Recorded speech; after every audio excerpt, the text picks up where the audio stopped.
Natalie's hand gripped the railing so hard her knuckles went white. Her heart hammered against her ribs as she stared at the stairs that nearly became her grave. One more step. Just one more step and she would have fallen. Her 6-month pregnant belly felt impossibly heavy as she stood frozen at the top of the staircase.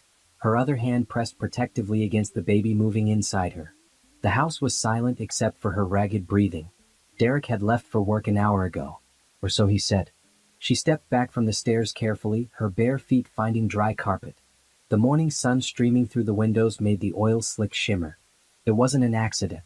Nobody accidentally pours oil on stairs. The pattern was too deliberate, too thorough. Every single step from top to bottom was coated in a thin layer that would have sent anyone tumbling. Natalie's mind raced back 15 minutes. She had been heading downstairs to make breakfast when something made her pause. A smell. Faint but wrong. Not the usual scent of their home. Something chemical and out of place. She had looked down and seen the strange sheen on the wood. Her phone was in her hand before she fully decided to call someone. But who? The police? And say what? Her husband tried to kill her? She had no proof. Just oil on stairs that could have been spilled accidentally. But she knew. Deep in her bones, she knew.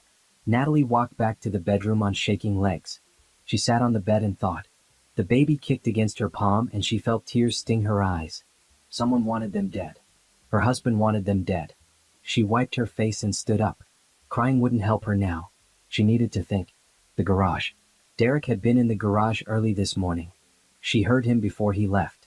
He said he was checking the car's oil.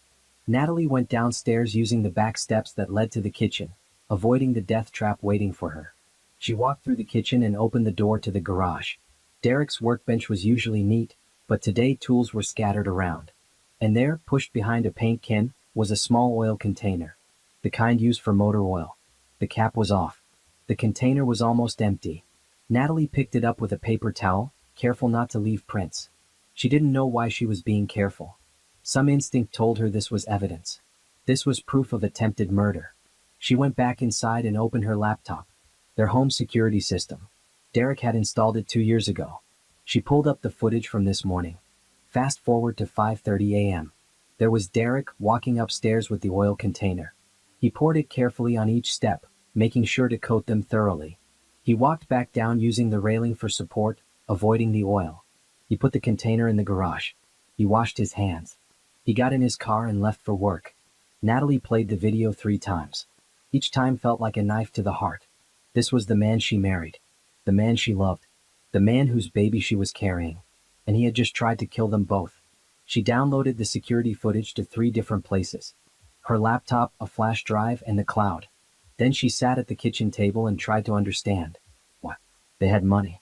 Not rich, but comfortable. She owned a successful event planning business.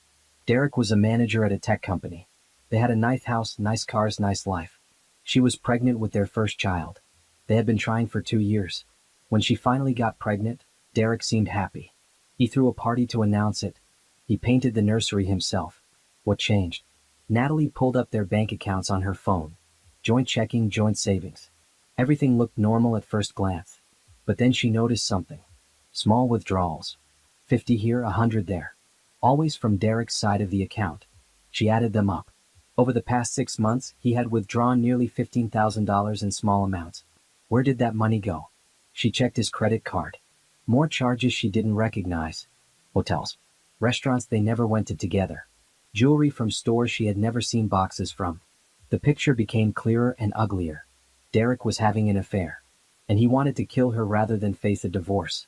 Natalie felt cold all over. She wrapped her arms around herself and the baby. The morning sun still streamed through the windows, but the house felt dark now. Poisoned. This place wasn't her home anymore. It was a crime scene. She couldn't stay here. But she couldn't just run either. If she ran, Derek would know she discovered his plan. He might try again. He might try something worse. No. She needed to be smart about this. Smarter than him. Natalie picked up her phone and called her sister. Tanya, I need help. Don't ask questions yet. Can you come over? Now. While she waited, she walked through the house she had loved for 5 years. Every room held memories. Good memories. Christmas mornings in the living room. Dancing in the kitchen while cooking. Making love in the bedroom.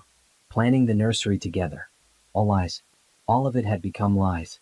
When Tanya arrived 20 minutes later, Natalie showed her everything. The oil on the stairs, the video footage, the financial records. Tanya's face went from confused to horrified to furious. "We call the police right now," Tanya said. "Not yet," Natalie said. "I need more. I need to know everything. I need to make sure he never gets the chance to hurt us again." She placed her hand on her belly. The baby was safe today. But tomorrow? Next week? She needed to build a case so strong that Derek would be locked away forever. The hunt had begun. But Derek didn't know he was the prey now. Natalie sat in Tanya's living room that evening, a blanket wrapped around her shoulders despite the warm spring air. She couldn't stop shaking. Tanya had called in sick to work and refused to leave her side. Now, with a cup of tea growing cold in her hands, Natalie found herself thinking back to the beginning, trying to find where it all went wrong. She met Derek 5 years ago at a corporate event she was planning. His company was celebrating their 10th anniversary, and Natalie's business had just landed the contract. Derek was charming that night. Funny. Attentive. He asked her to dinner before the event was even over. She said yes. Their first year was perfect. Derek was romantic in ways Natalie had never experienced. He brought her flowers every Friday. He learned to cook her favorite meals. He met her family and fit in immediately. Her mother loved him. Her father trusted him. Tanya thought he was great.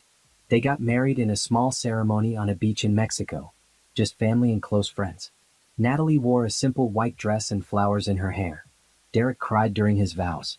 He promised to love her, protect her, and build a life with her. She believed every word. The first 3 years of marriage were good. They bought the house together. Natalie's business grew. Derek got promoted twice. They traveled when they could. They talked about starting a family but decided to wait until they were more financially stable. Looking back now, Natalie tried to remember when things started to change. It was subtle at first. So subtle she dismissed it. About 8 months ago, Derek started working late. 2 nights a week turned into 3, then 4. He was stressed, he said. Big project at work. His boss was demanding. He needed to prove himself for the next promotion. Natalie understood. She had her own demanding career. Sometimes she worked late too. She gave him space and tried to be supportive. Then came the phone calls. Derek started taking his phone everywhere, even to the bathroom. When it rang, he would step outside to answer it. Work stuff, he said. Boring technical talk she wouldn't understand. But Natalie ran a business. She understood work calls. And work calls didn't make people smile the way Derek smiled when his phone buzzed. She pushed the thoughts away. Derek loved her. They were trying for a baby. He wouldn't cheat. Except he was. And now he had tried to kill her. When did you last feel safe with him? Tanya asked gently. Natalie thought about it. Maybe 6 months ago. We went away for a weekend. Just a small bed and breakfast in the mountains. No phones, no work. It was nice. He seemed like himself again. And after that? After that. Natalie trailed off. I got pregnant. We found out a month after that trip. I thought he was happy. He seemed happy. But had he? Really? Now that she replayed those moments in her mind, Derek's reaction seemed forced. He smiled and hugged her, but his eyes looked worried.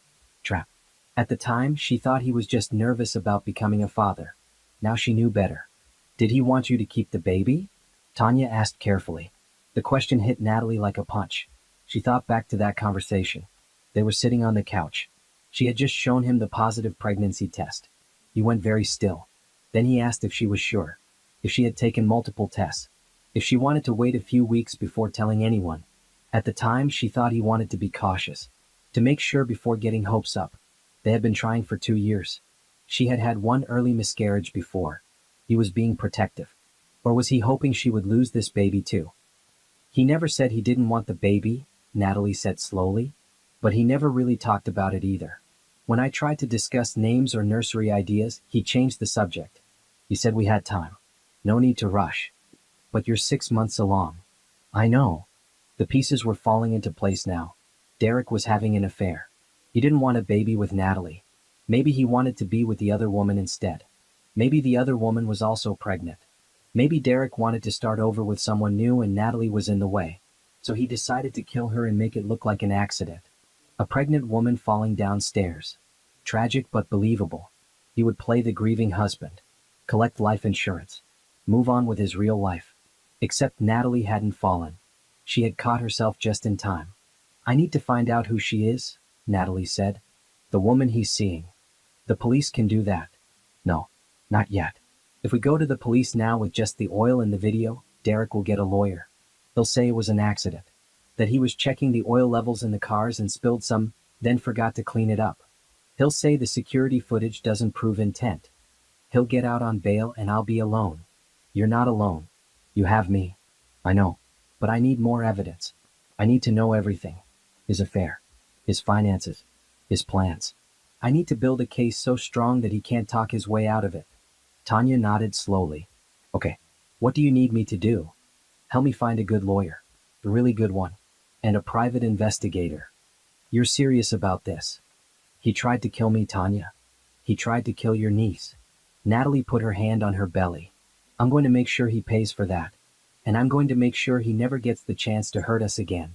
That night, Natalie lay in Tanya's guest room and thought about her marriage. All the little moments she had ignored or explained away. Derek's distance. His secretive behavior. The way he looked at her sometimes like she was a problem to be solved. She thought about the house they bought together. The plans they made. The baby growing inside her. All of it felt contaminated now. Poisoned by his lies and his violence. But she wouldn't let him destroy her. She wouldn't let him turn her into a victim. She was Natalie Brooks, successful businesswoman and survivor. She had built something from nothing before. She would do it again. By the time the sun rose, Natalie had a plan. She would go back to normal. Pretend she didn't know. Let Derek think his plan had simply failed by chance. That she had been lucky. While he thought he was safe, she would gather evidence. Follow the money. Find the other woman. Build her case. And when she had everything she needed, she would strike. Not with violence.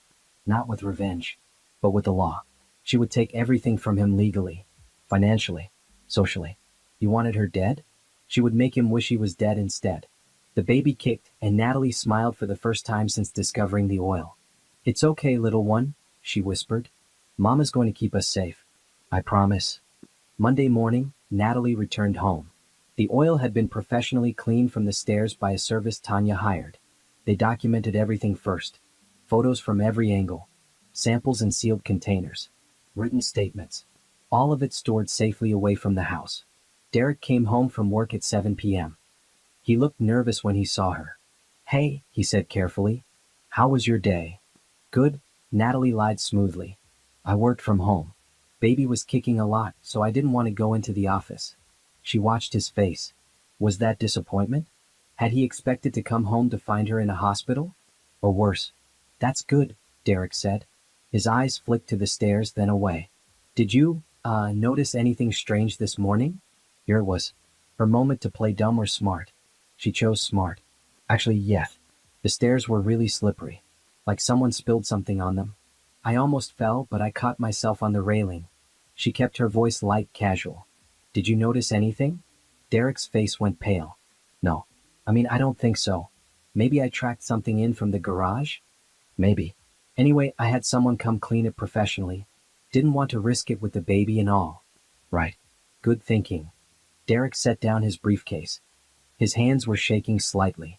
I'm going to take a shower. He practically ran upstairs. Natalie heard the bathroom door close and lock. She smiled coldly. He was rattled. Good. While Derek was in the shower, Natalie checked his briefcase. Just his laptop and some files. Nothing interesting. But his work laptop would have evidence if she could access it. She made a mental note to ask the private investigator about that. The investigator's name was Janet Reeves. Tanya had found her through a divorce lawyer friend. Janet had 20 years' experience in infidelity cases. She specialized in cheating spouses and hidden assets. Exactly what Natalie needed. They met Tuesday afternoon at a coffee shop across town. Janet was a short woman in her 50s with sharp eyes and a no-nonsense attitude. Show me what you have, Janet said. Natalie laid out everything. The security footage of Derek pouring oil on the stairs. The financial records showing unexplained withdrawals and charges. Her suspicions about an affair. Janet watched the video 3 times. This is attempted murder. You need to go to the police. I will. But I want everything first. I want to know who the other woman is. I want to know what he's planning. I want to bury him completely. Janet studied her for a long moment. All right. Give me a week. I'll find out everything. It took Janet 4 days. Her name is Rachel Montgomery, Janet said when they met again. She works at Derek's company. Started there about 9 months ago as a project manager. 9 months. Right when Derek started working late. Are you sure they're involved? Janet handed over a folder. Love hotel receipts with both their names. Photos of them together at restaurants. And this. The last photo made Natalie's stomach drop. Rachel Montgomery was also pregnant. Very pregnant. Maybe 7 or 8 months along. Oh God, Natalie whispered. There's more, Janet said grimly. Rachel's been telling people at work that Derek is leaving his wife, that they're going to be together, that he's excited about their baby. But I'm pregnant with his baby too. Exactly. Derek has 2 pregnant women. 2 women expecting him to be a father. 2 women who will want child support and involvement. That's expensive. That's complicated. That's a scandal at work. The pieces clicked into place. Derek didn't just want out of his marriage. He wanted out of everything. No child support. No messy divorce. No scandal. If Natalie died in a tragic accident, he would be free. He could play the grieving widower for a while, then quietly be with Rachel. 1 baby instead of 2. 1 woman instead of 2. Has he told Rachel about trying to kill me? Natalie asked. No evidence of that. But I did find something else. Janet pulled out more papers. Derek has been embezzling from his company. Small amounts over the past year. Maybe 50,000 total. What? Why? My guess? He's been funding the affair. Hotels, gifts for Rachel, preparing to run. Men like Derek don't think about consequences. They just take what they want. Natalie felt numb. Her husband was a thief, a cheater, and a would-be murderer. How had she not seen this? What about his family? Natalie asked. Have you looked into them? His parents live in Florida. They send money sometimes. Christmas cards. They don't know about Rachel or the baby. As far as they know, you and Derek are happy. They don't know I'm pregnant either. Derek asked me not to tell them yet. He said he wanted to wait until the baby was born to surprise them. Janet shook her head. He was planning to kill you before the baby came. Then there would be no baby to explain. The cold calculation of it took Natalie's breath away. Derek had planned everything. The affair. The embezzlement. The murder. He thought he was so smart. Can you get me copies of everything? Natalie asked. Every receipt, every photo, every bank statement? Already done. 3 copies. 1 for you, 1 for your lawyer, 1 for my files. Thank you. What are you going to do now? Natalie thought about Derek sleeping next to her every night, pretending to care. Touching her belly and talking to the baby while planning to kill them both. Kissing her goodbye every morning while seeing Rachel behind her back. I'm going to destroy him, Natalie said quietly. Legally, financially, socially. I'm going to take everything he has and make sure he never hurts anyone again. Janet smiled. I'll help with that. But first, you need to get somewhere safe. He might try again. I know. I'm moving to my sister's place this weekend. I'll tell Derek I want to be closer to family before the baby comes. He'll be relieved. Probably see it as an opportunity to try something else. Be careful. I will be. But I'm not the one who should be worried. That night, Natalie lay in bed next to Derek and thought about Rachel. The other woman was also pregnant. Also expecting Derek to be there. Did Rachel know Derek was married? Did she know about the murder attempt? Probably not. Rachel likely thought Derek was leaving his wife soon. That they would be together. That they would raise their baby in a happy home. She was going to be disappointed. Natalie didn't feel sorry for Rachel. The woman had knowingly dated a married man. She had helped destroy Natalie's marriage. But she also didn't hate Rachel the way she hated Derek. Rachel was stupid and selfish, but Derek was evil. Still, Natalie would not help Rachel. She would not warn her or reach out. Rachel made her choices. She could live with the consequences. As for Derek, his consequences were just beginning. And Natalie would make sure they lasted a very long time. The lawyer's office was in a tall glass building downtown. Natalie sat in the waiting room, her hands folded over her belly, trying to look calm. Inside, she was planning a war. Miranda Chin walked out to greet her.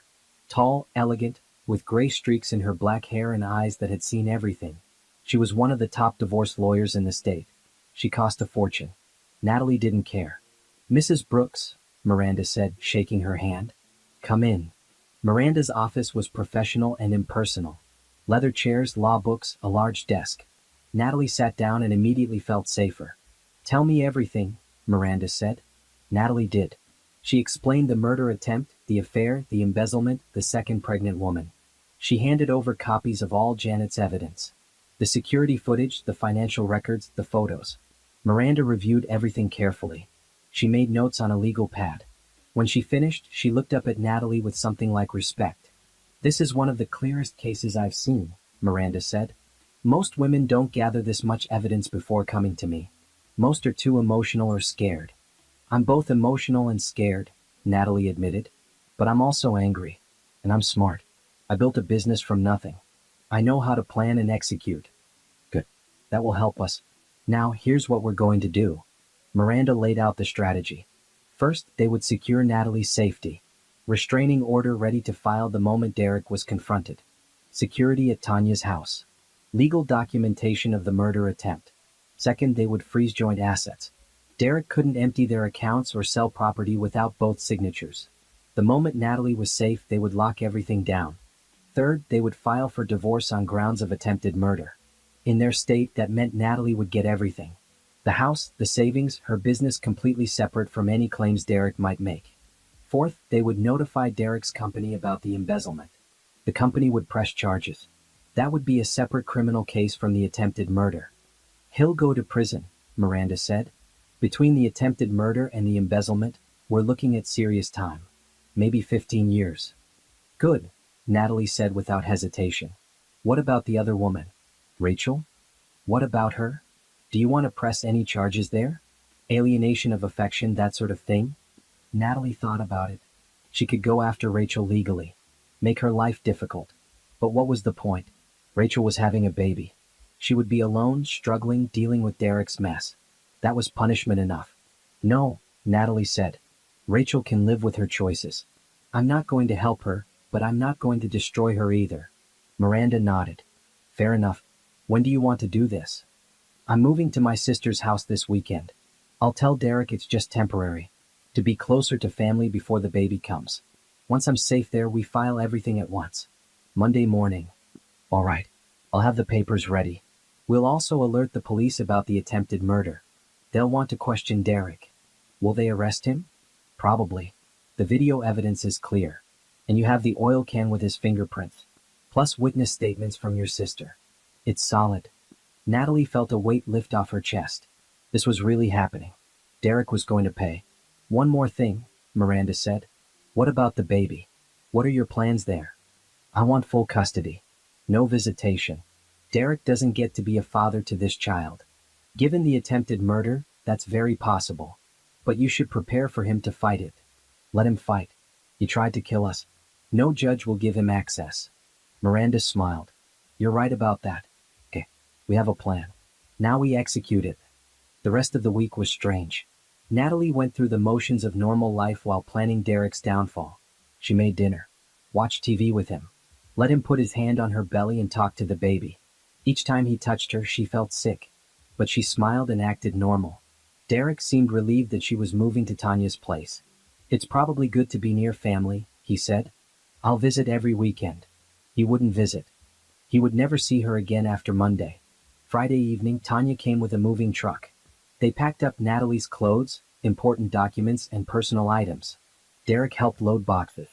He was cheerful, probably thinking about how much easier it would be to see Rachel without Natalie around. "Call me if you need anything," Derek said, kissing her forehead. "I love you." "I love you too," Natalie lied. She left their house for the last time and didn't look back. At Tanya's place, Natalie set up the guest room. She hung up her clothes, arranged her things, tried to make it feel like home. But it wasn't home. Home was gone. Derek had destroyed it. Saturday and Sunday passed slowly. Natalie tried to relax but couldn't. Monday was coming. The day Derek's world would end. She thought about calling him one more time. Giving him a chance to confess, to apologize, to explain. But what would be the point? Sorry didn't fix attempted murder. Sorry didn't bring back trust. Sorry didn't make Derek a good man. Sunday night, Natalie couldn't sleep. She lay in bed and thought about the baby. Her daughter. They had found out the gender a few weeks ago. Derek wanted a boy. Natalie wanted a healthy baby either way. Now she was glad it was a girl. Derek didn't deserve a son to carry his name. She thought about names. Something strong. Something that meant survivor or fighter. She would decide later. After everything was over. At midnight, her phone buzzed. A text from Derek. "Thinking about you. Hope you're sleeping well. Love you. Natalie stared at the message. How could he text that? How could he pretend to care when he had tried to kill her? The disconnect between his words and actions was chilling. She didn't respond. She turned off her phone and tried to sleep. Tomorrow the war began. And Natalie was going to win. Monday morning started with rain. Natalie watched it through Tanya's kitchen window while drinking tea. Her hands were steady now. No more shaking. Just cold determination. At 9 a.m. her phone rang. Miranda. Everything is filed, Miranda said. The divorce papers, the restraining order, the police report. Derek's company has been notified about the embezzlement. Officers are on their way to his office now. What happens next? They'll bring him in for questioning.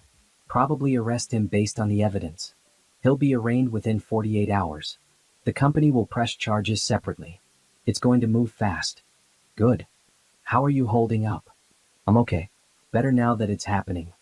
I'll call you with updates. Natalie hung up and waited. She imagined Derek at his desk, working, thinking about his week. Maybe texting Rachel. Making plans for later. Completely unaware that police were walking into his building. An hour later, Janet called. Derek was arrested at 10 a.m. He looked shocked. Kept saying it was a misunderstanding. Police took his work computer, his phone, everything. What about Rachel? She was at work. She saw Derek being let out in handcuffs. She's apparently very upset. I bet she is. Want to know something interesting? Rachel didn't know Derek was still living with you. He told her you were separated. That the divorce was already in progress. Natalie felt a sick sort of satisfaction. Rachel thought she was dating a separated man. She thought Derek was free. Now she knew the truth. Her boyfriend was a married man who tried to murder his pregnant wife. What do you think Rachel will do? Natalie asked. My guess? Distance herself as fast as possible. No woman wants to be connected to an attempted murderer. Especially not a pregnant woman trying to protect her own child. So Derek loses everything. Me, Rachel, both babies, his job, his freedom. Exactly. You wanted to destroy him legally. Well, it's happening. After Janet hung up, Natalie sat for a long time. She felt strange. Not happy exactly. Not satisfied. Just empty. 5 years of marriage gone. The man she loved revealed as a monster. Her baby would grow up without a father. But alive. They were alive. That was what mattered. Her phone rang again. An unknown number. She almost didn't answer, but something made her pick up. Hello? Natalie, it's me. Derek's voice was rough, desperate. I only get one call. Please listen. This is all a mistake. I never tried to hurt you. The oil on the stairs was an accident. I swear to God. Don't lie to me anymore, Natalie said coldly. I saw the security footage. You poured that oil deliberately. Every step. You tried to kill me and our baby. No, I would never. You're having an affair with Rachel Montgomery. She's pregnant too. You've been embezzling from your company. I know everything, Derek. Everything. Silence on the other end. Then, how? Does it matter? You're going to prison. You're never going to touch me or our baby again. You're done. Natalie, please. I can explain. I was confused. I made mistakes. But I never wanted to hurt you. You poured oil on the stairs so I would fall and kill our baby. That's not a mistake. That's attempted murder. It wasn't Rachel said. Derek's voice broke. Please don't do this. I'm sorry. I'm so sorry. Natalie felt nothing. No pity. No anger. Just cold emptiness. You should have thought about that before you tried to kill me, she said. Goodbye, Derek. She hung up and blocked his number. That afternoon, the police came to take a formal statement. Natalie walked them through everything.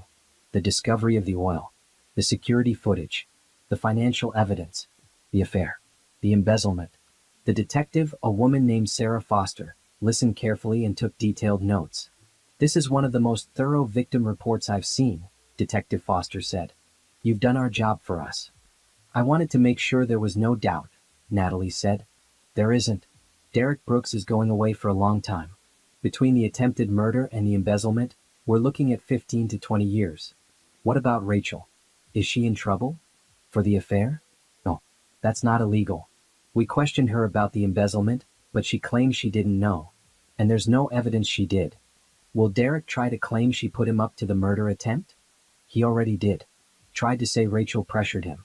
But we have his confession on tape. He admitted it was his idea. He wanted to be free of you and the baby without a messy divorce. Natalie nodded.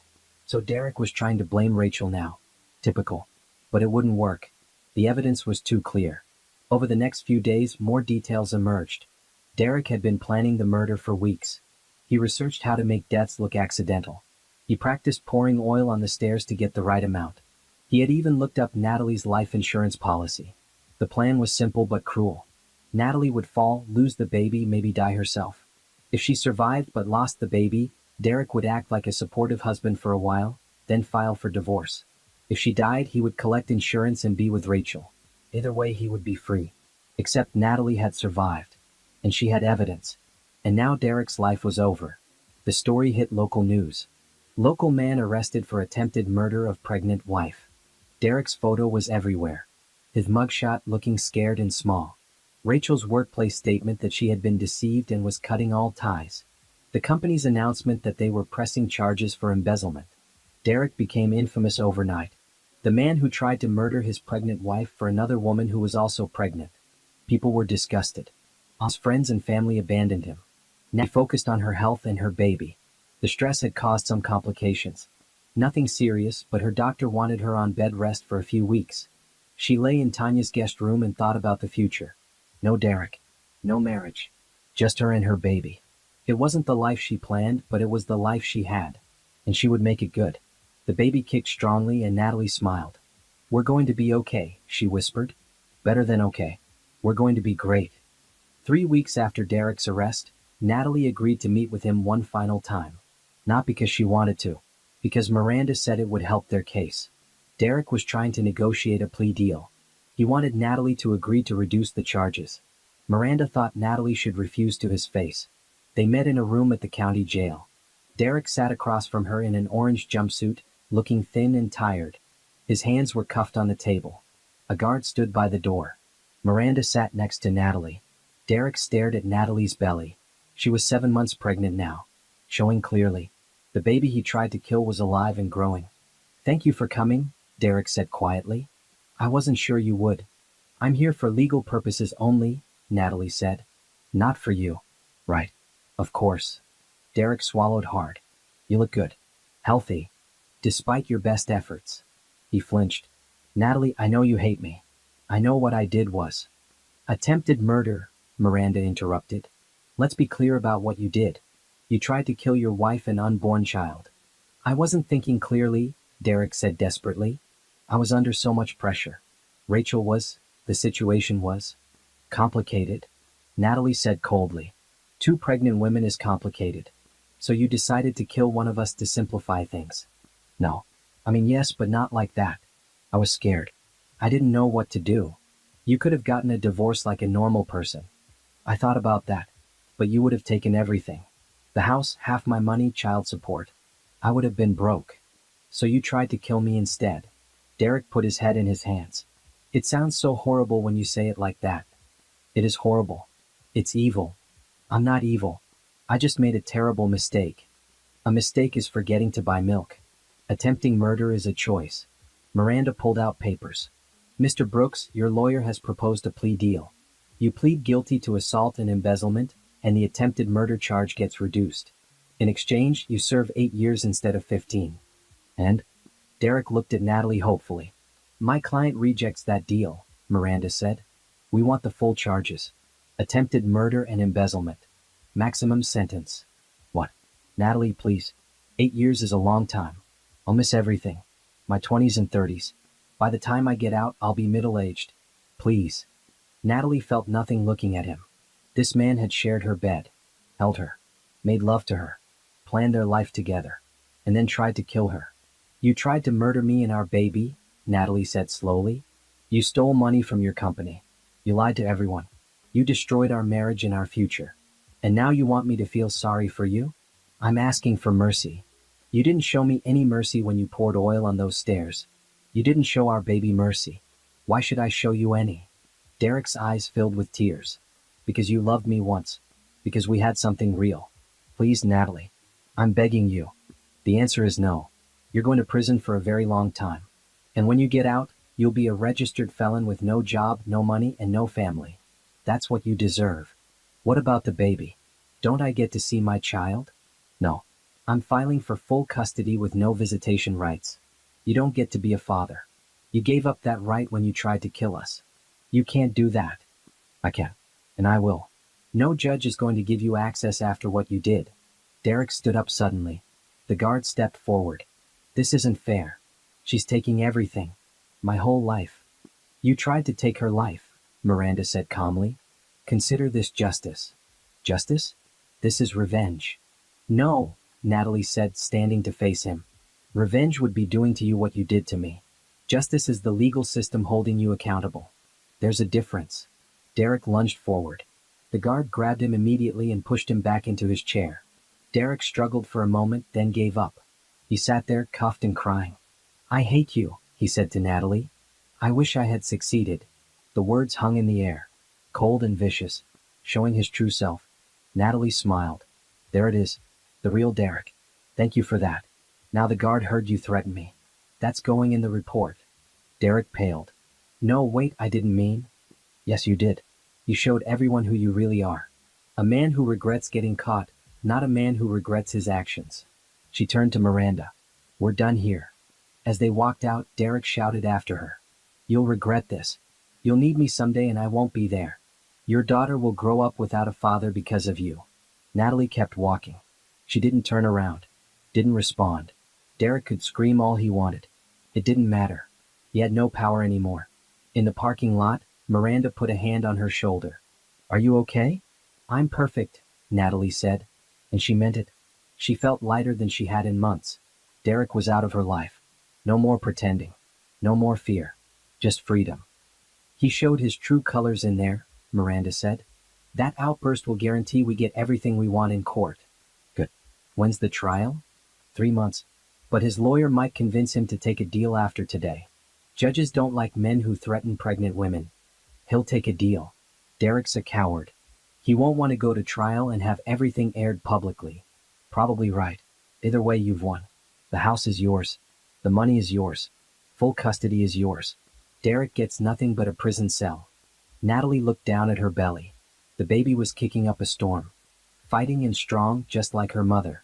Did you hear that, little one? Natalie said softly. We won. We're safe now. That night, Natalie slept peacefully for the first time in months. No Derek to worry about. No danger lurking. Just her and her baby and the future ahead. The next 3 months were a blur of legal proceedings, doctor appointments, and rebuilding her life. Derek's lawyer did convince him to take a plea deal. 15 years for attempted murder and embezzlement. He would be eligible for parole after 10. Natalie showed up to the sentencing hearing and watched him get led away in chains. Derek's parents came to the hearing. They tried to talk to Natalie beforehand. His mother cried and said she didn't raise her son to be this way. His father looked broken and said he was ashamed. They didn't defend Derek. They just apologized. Natalie accepted their apology but made it clear she never wanted to see them again. They weren't part of her baby's life. That chapter was closed. Rachel also came to the hearing, visibly pregnant. She sat in the back watching. She gave birth 2 weeks before Derek's sentencing. A boy. She named him Tyler. Derek would never meet him. After the sentencing, reporters asked Natalie how she felt. She kept it simple. I feel free, she said. Derek made his choices. Now he's paying the consequences. I'm focused on my daughter and our future. Will you ever forgive him? Forgiveness isn't for people who tried to murder you. It's for people who made mistakes and genuinely regretted them. Derek regrets getting caught, not what he did. The clip went viral. People praised her strength and clarity. Some criticized her for being harsh. Natalie didn't care about any of it. She said what was true. The divorce was finalized quickly. Derek signed over everything.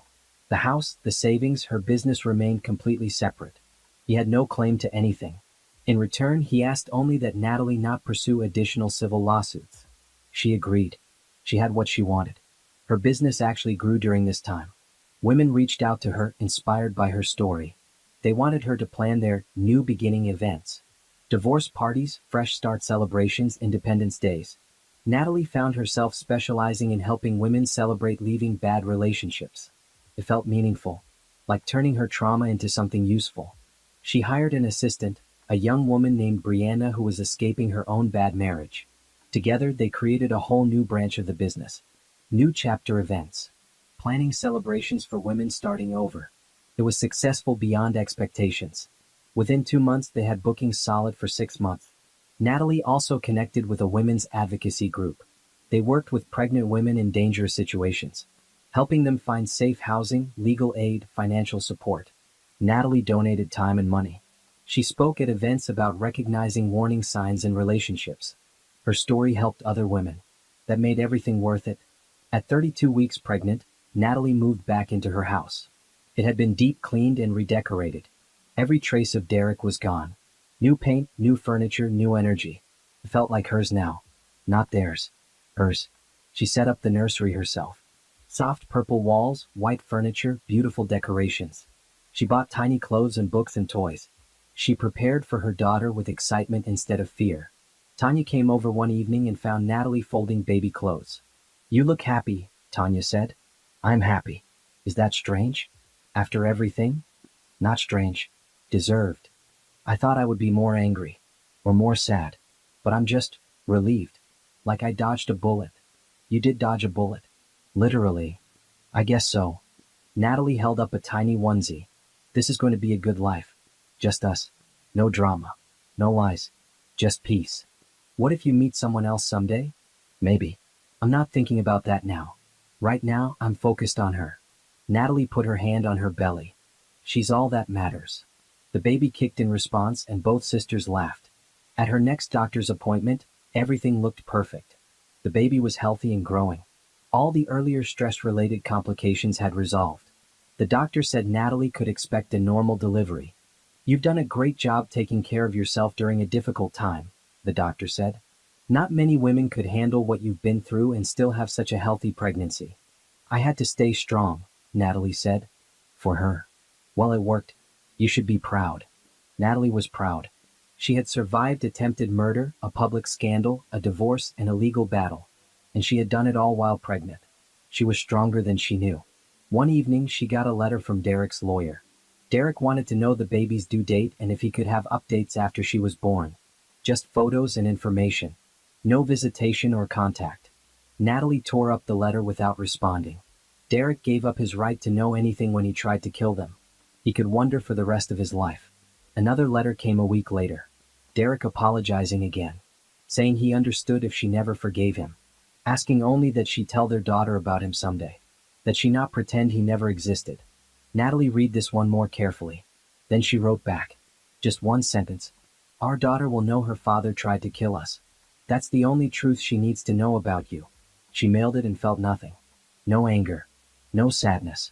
Just cold finality. At 36 weeks, Natalie threw herself a new beginning party. Not a baby shower. A celebration of her new life. She invited friends, family, colleagues, and clients. They all came. The house was full of laughter and joy. People gave her gifts for the baby, but also for herself. Books, spa certificates, business cards for babysitters and housekeepers, encouragement cards. Everyone celebrating not just the baby coming, but Natalie's strength and survival. "You're an inspiration," one friend said. "You could have fallen apart. Instead, you thrived." "I didn't have a choice," Natalie said. "I had a baby to protect." We all have choices. You made the right ones. As the party wound down, Natalie stood in her living room and looked around. This was her life now. Her house. Her business. Her friends. Her family. Her baby coming soon. Derek had tried to destroy all of this. Instead, he destroyed himself. Natalie smiled. Justice had been served. And the best part? Her life was just beginning. At 38 weeks, Natalie went into labor. It was a Tuesday afternoon. She was at home working on event plans when her water broke. She called Tanya, grabbed her hospital bag, and headed to the car.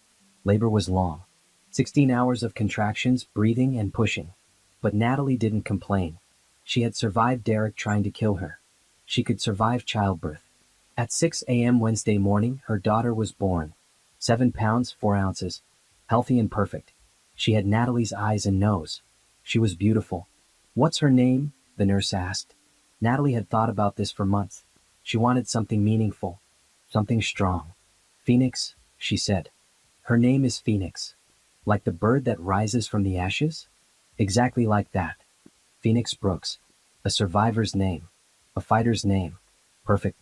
Tanya came to the hospital and cried when she held Phoenix. She's perfect. Absolutely perfect. She is, Natalie agreed. And she's safe.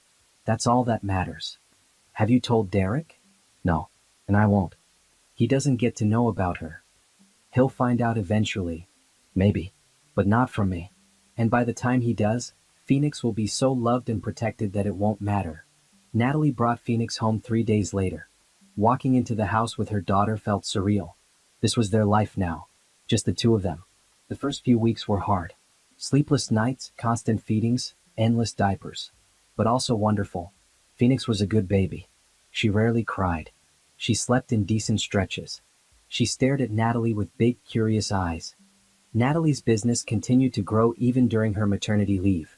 Brianna handled most of the day-to-day operations. They video called regularly to discuss events and clients. Natalie worked from home when Phoenix napped. One client, a woman named Simone, was leaving a 20-year abusive marriage. She came to Natalie's house for a consultation and saw Phoenix. "Your daughter is beautiful," Simone said.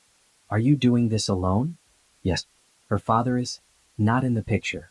"That must be hard." "It's actually easier than being with the wrong person." Simone nodded slowly. "I needed to hear that. I keep worrying about being alone. But maybe alone is better than miserable." "It absolutely is. You can build something new. Something better. Something that's truly yours." Simone ended up booking a huge fresh start party. She invited everyone she knew. It became a celebration of her freedom and new life.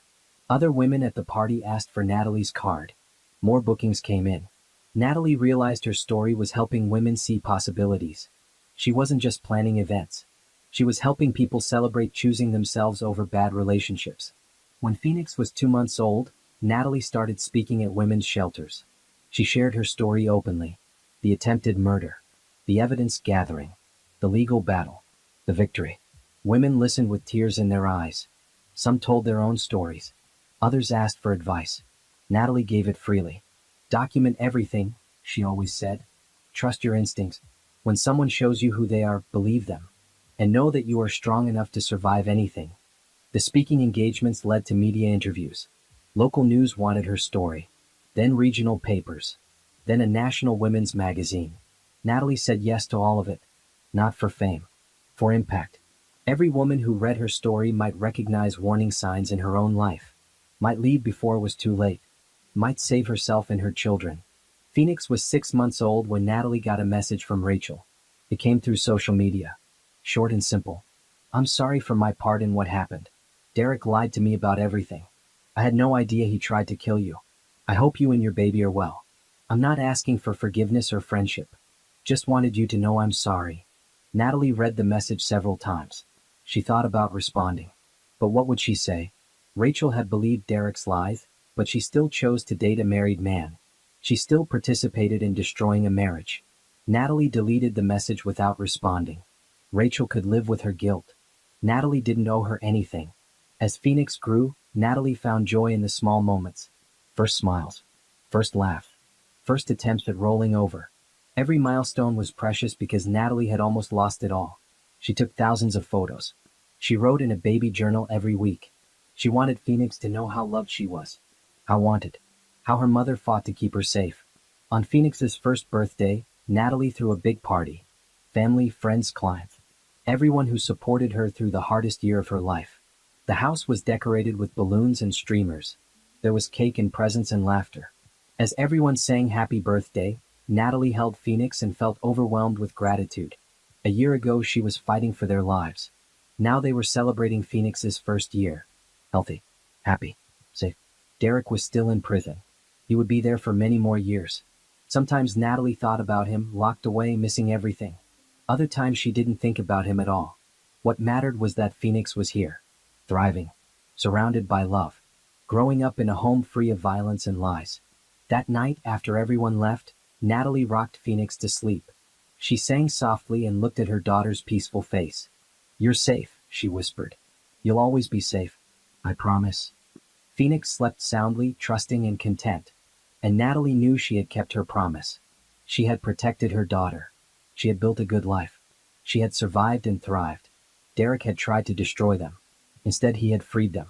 And that was the ultimate justice. 2 years after Derek's sentencing, Natalie received a call from Miranda. Derek was up for an early parole hearing.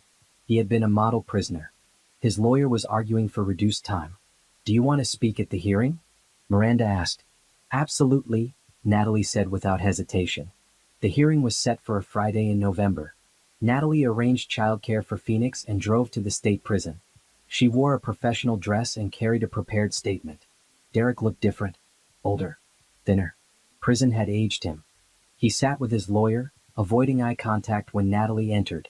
The parole board consisted of 3 people.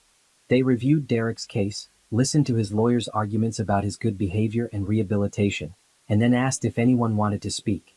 Natalie stood up. "My name is Natalie Brooks. Derek Brooks tried to murder me and our unborn daughter 2 years ago.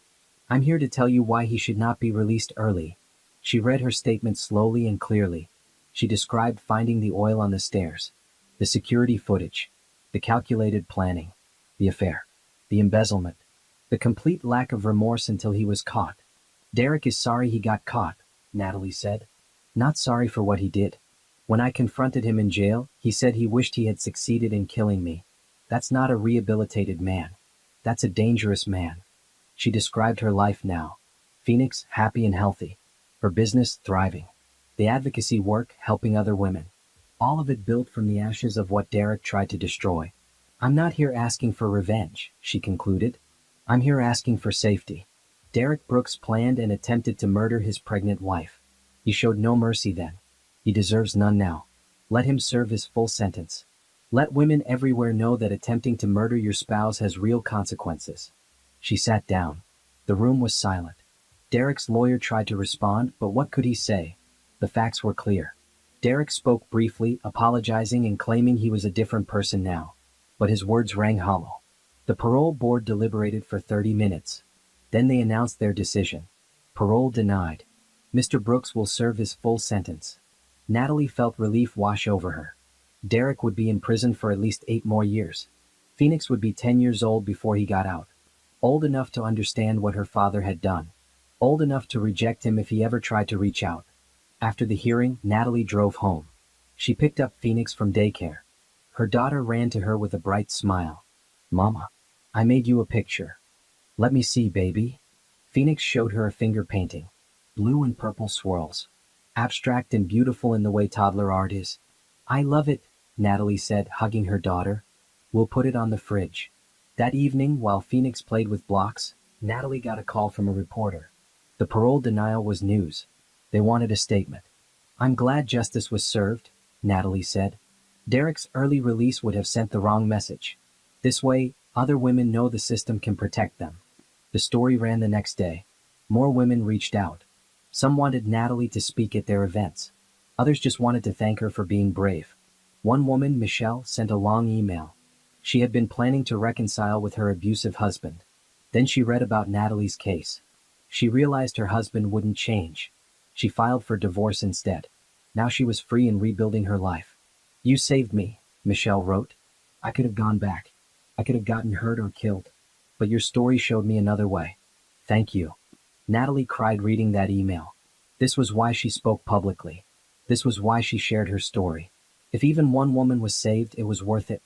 Around this time, news came about Rachel. She had moved to another state, changed her name, was starting over with her son.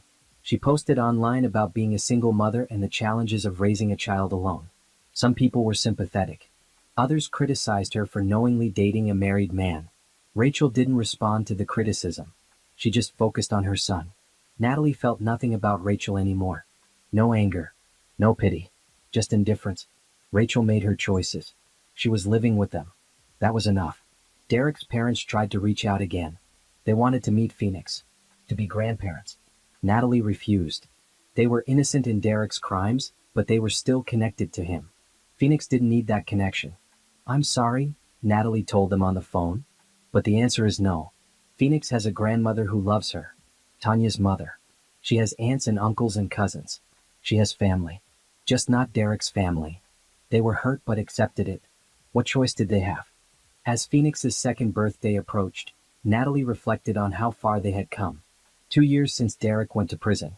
2 years of peace and growth. 2 years of building a life without fear. Her business was now one of the top event planning companies in the city. She had 15 employees, multiple locations, national clients. She had achieved more in 2 years of freedom than she had in 5 years of marriage. And Phoenix was thriving.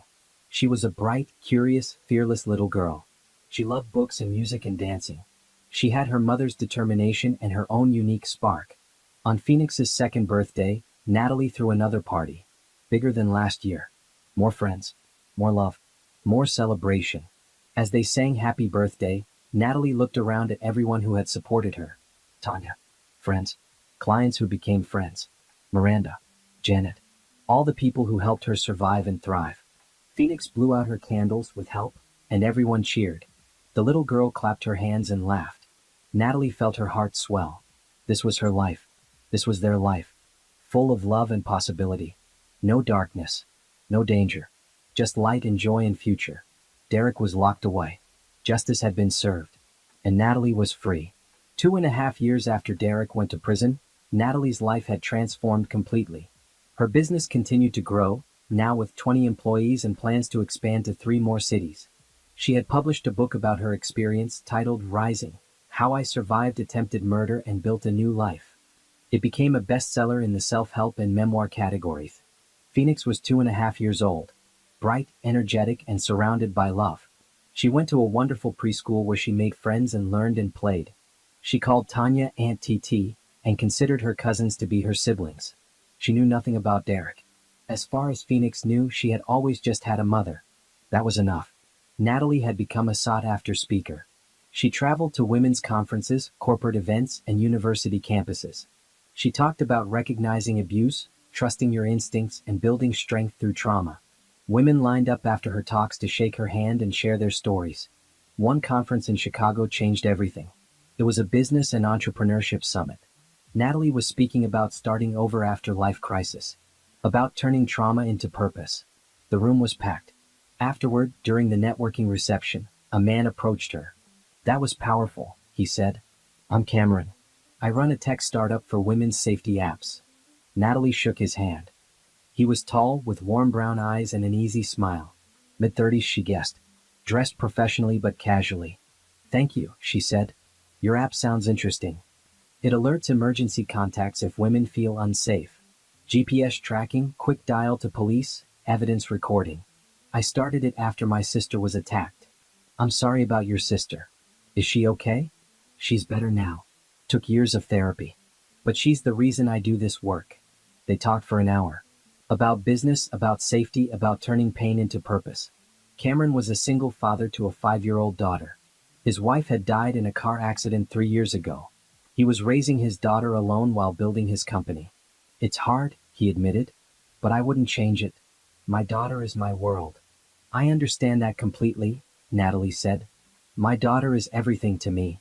They exchanged business cards and connected on professional social media. Over the next few months, they stayed in touch. Cameron's company wanted to sponsor some of Natalie's events. They could provide free safety apps to women attending her new beginning parties.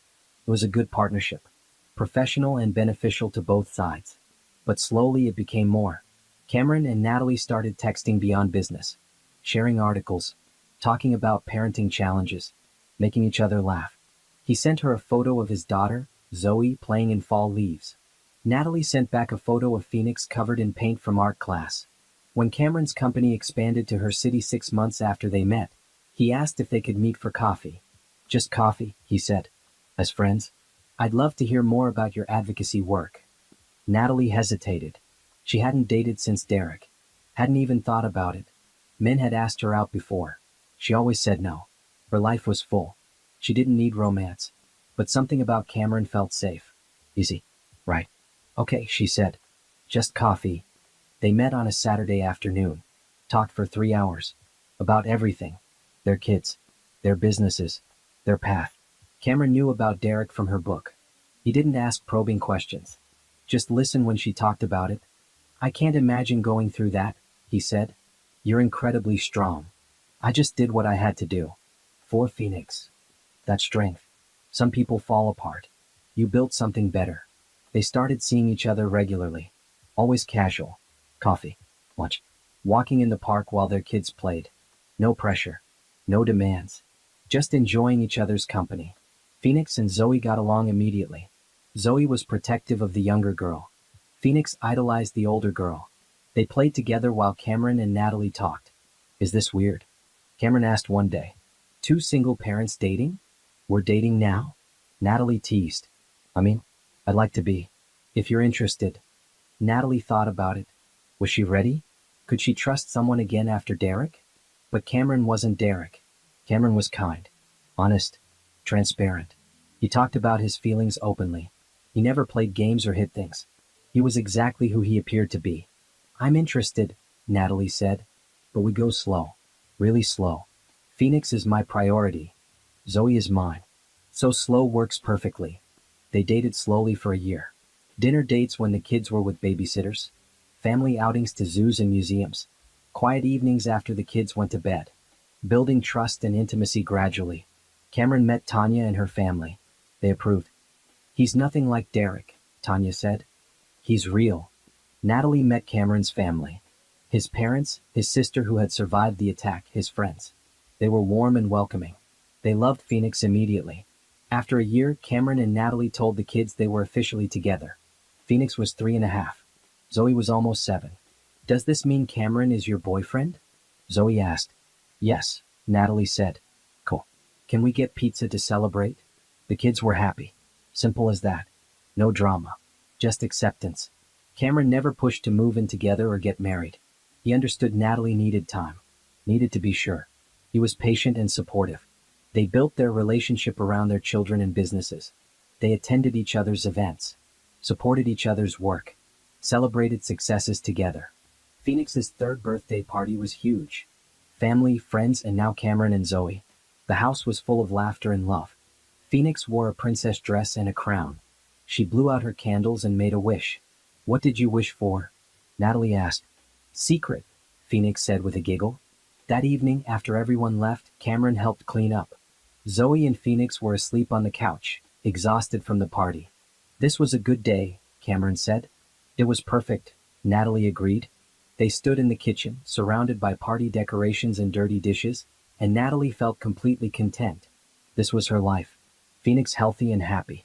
Her business thriving. Her advocacy work making a difference. And now Cameron, who respected her past and supported her future. I love you, Cameron said suddenly.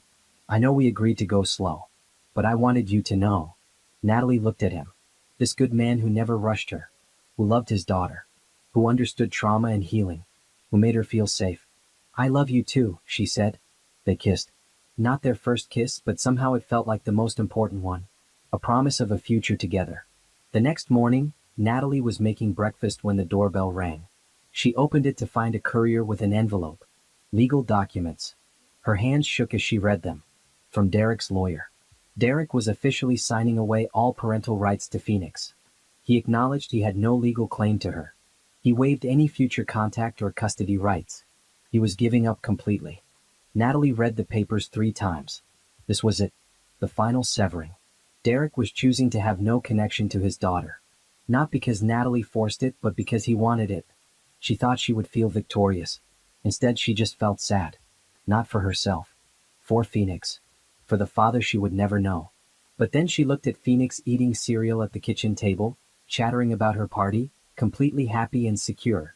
Phoenix didn't need Derek. She had Cameron, who treated her like his own daughter. She had Tanya and her family. She had love surrounding her from all sides. The sadness faded. This was a gift. Legal certainty that Derek would never appear and disrupt their lives. Never try to claim parental rights. Never be a shadow over Phoenix's childhood. Natalie signed the acceptance papers and mailed them back. It was done. Forever. That evening, she told Cameron about the papers. He held her while she cried. Not tears of sadness. Tears of relief and release.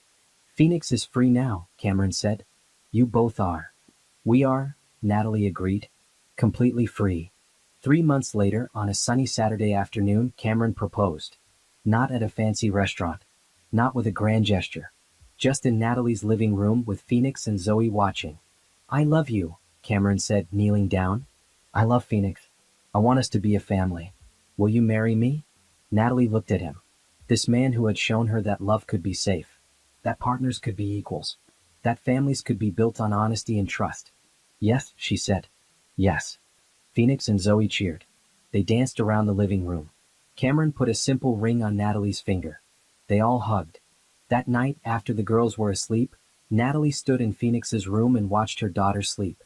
She thought about everything they had been through. The attempted murder. The trial. The rebuilding. The advocacy work. The new love. Derek had tried to destroy them. Instead, he had inadvertently freed them to build something better. Something real. Something full of love and possibility. Natalie kissed Phoenix's forehead. "We made it, baby girl," she whispered. "We're happy. We're safe. We're loved. That's the best revenge of all." She turned off the light and closed the door softly. Tomorrow would bring more work, more challenges, more life. But tonight she was content. Derek was in prison. Rachel was far away. The past was over. And the future?